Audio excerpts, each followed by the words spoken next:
Be me, 24, fresh computer science grad. Top of the class at a mid-tier university.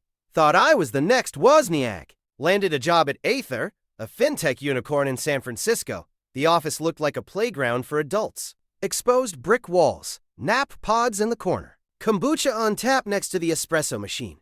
HR gave me a backpack with a logo on my first day. "Welcome to the family," she said. Her smile didn't reach her eyes. I felt like I had made it. 6-figure starting salary. Stock options that were supposed to be worth millions one day. I was ready to grind. Ready to disrupt the industry. Met the team lead, Arthur. Guy was a relic. Maybe 50 years old, which is ancient in tech years. Wore cargo shorts and faded heavy metal t-shirts. Keyboard sounded like a machine gun. He built the core payment engine from scratch. While the founders were pitching VCs, Arthur was coding. While the sales team was popping champagne, Arthur was patching servers. He was the only reason the platform didn't crash daily. But he was quiet. Kept his head down. I sat next to him. He smelled like stale coffee and Old Spice. First week, I broke the build. Panic mode. Thought I was going to get fired. Arthur rolled his chair over. Didn't yell. Didn't mock me.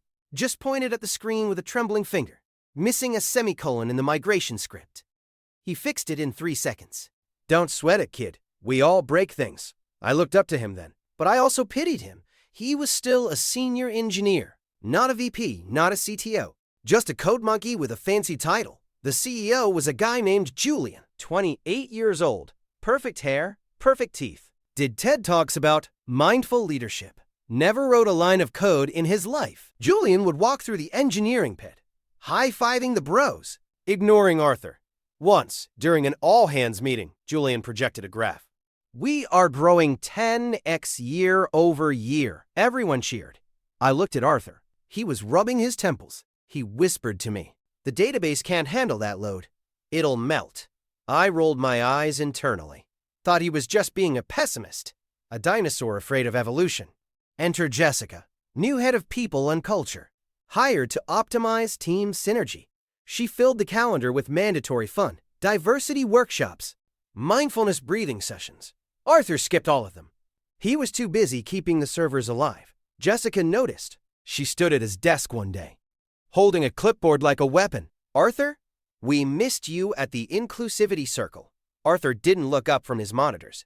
"The API latency is spiking. I'm patching the load balancer." Jessica smiled that ice-cold smile. "Culture is just as important as code, Arthur." She made a note on her clipboard. I saw her type resistance to integration. I should have warned him, but I didn't. I wanted to fit in. I went to the happy hours. I laughed at Julian's bad jokes.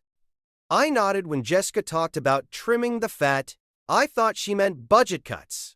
I didn't know she meant people. Arthur had a wife, Elena, and a daughter in college. He had photos of them taped to his monitor, faded glossies from the early 2000s. Sometimes his phone would ring. He would answer in a hushed voice.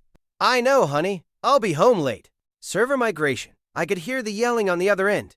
"You're always working. When is the payoff?" Arthur would sigh. "Soon. The IPO is coming. The options will vest." He hung up and stared at the screen, eyes glassy. Then he went back to typing. "Men think providing is love.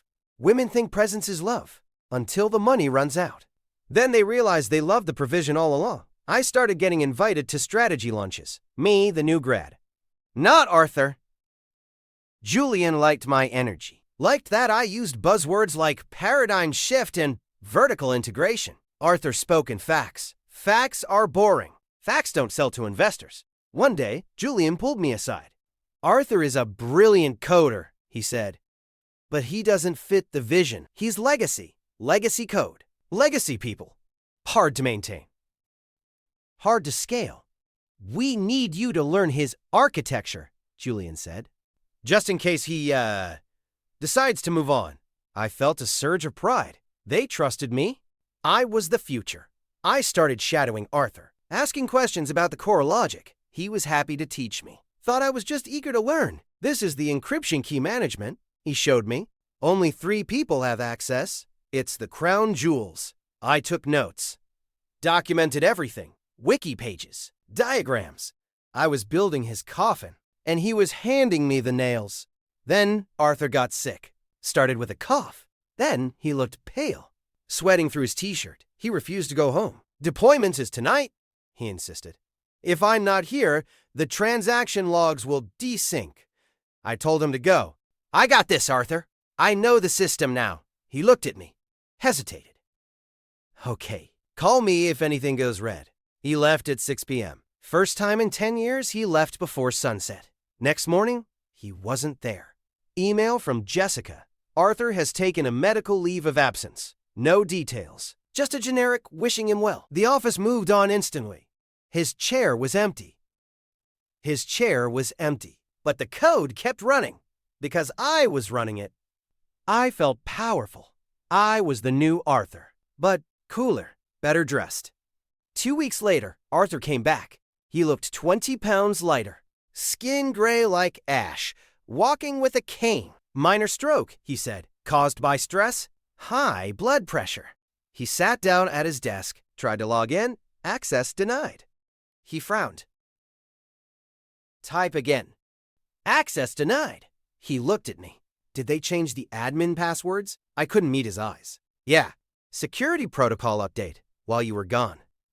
Jessica walked over. Julian was right behind her. They didn't look happy to see him. Arthur, Julian said. Hands in his pockets. $2,000 Italian suit. We need to talk about your role. They went into the glass conference room. The fishbowl, we called it. Everyone could see inside.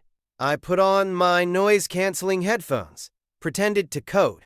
But I watched. I saw Arthur gesturing. I saw Julian shaking his head. I saw Jessica sliding a paper across the table. A PIP, Performance Improvement Plan. In tech, that's a death sentence. It means they are building a paper trail to fire you without severance.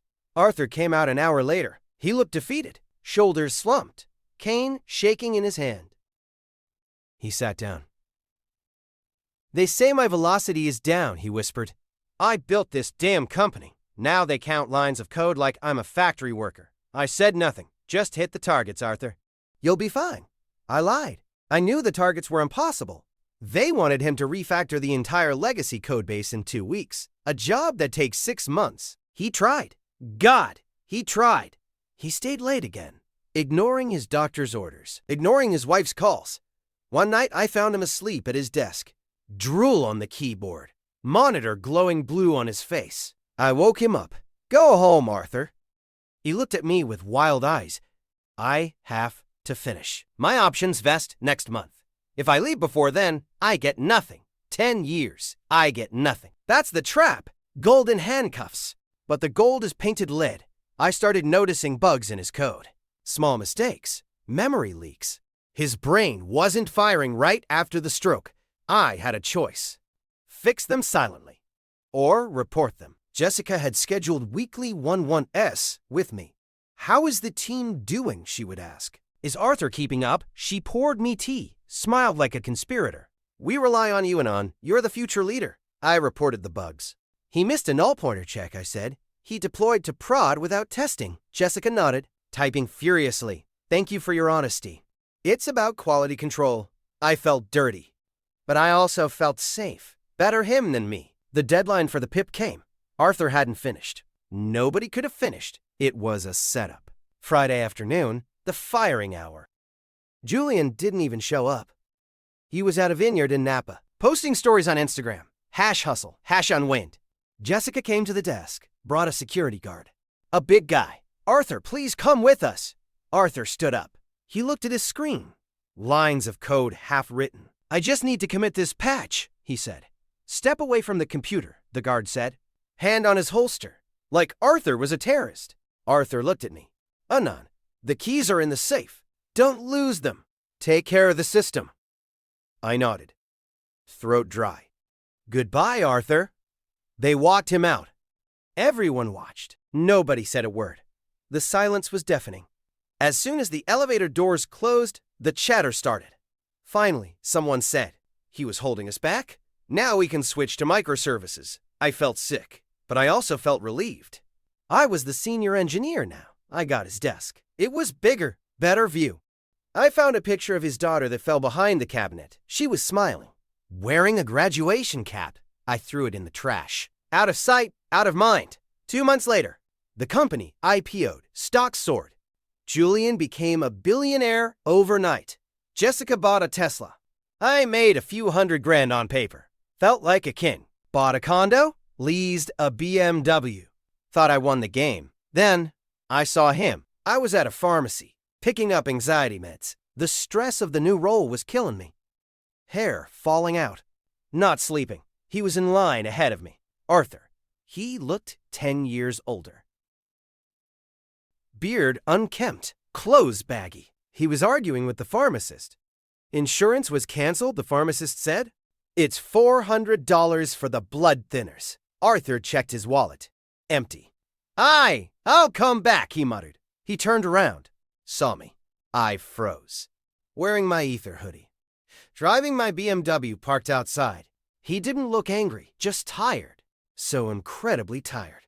Hey, Arthur, I stammered.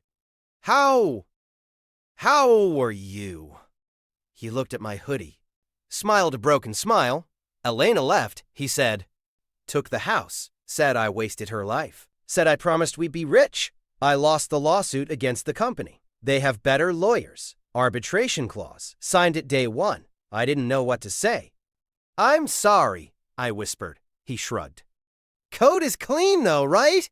System running smooth. He was still worried about the code that didn't care about him. Yeah, I said. It runs. He nodded. Good, that's good. He walked out. No medicine. Just walked into the rain. I paid for his prescription, left it at the counter. Told them to call him. Felt like I was buying an indulgence. Trying to bribe my conscience. Didn't work. Back at the office, things changed. Julian started talking about AI integration, new paradigm, efficiency. I was the expensive one now. My salary was high. My options were vesting. I saw Jessica watching me, holding her clipboard. New interns joined. 21 years old, hungry, looking at me like I was a dinosaur. I saw one of them shadowing my work, taking notes, just documenting the workflow, he said, smiling. I recognized that smile. It was my smile. I went to the bathroom, looked in the mirror, saw the gray hairs coming in, saw the bags under my eyes. I was Arthur. It just took me 5 years to realize it. The system doesn't reward loyalty.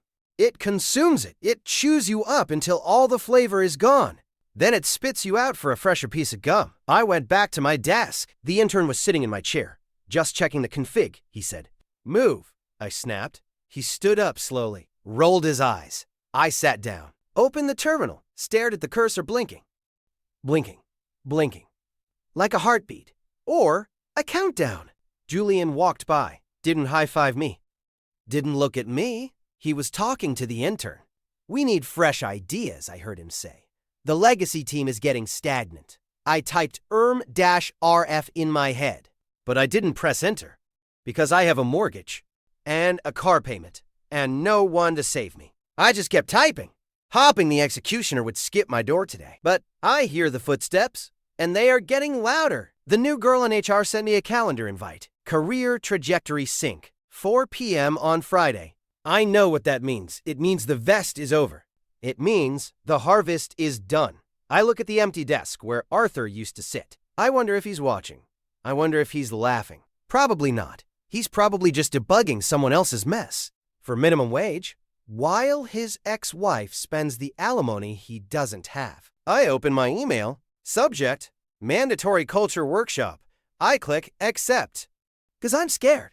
Because I'm alone. Because the code is the only thing that makes sense. And even the code belongs to them. I pour another coffee. It's cold. Just like the room. Just like the future. End of line.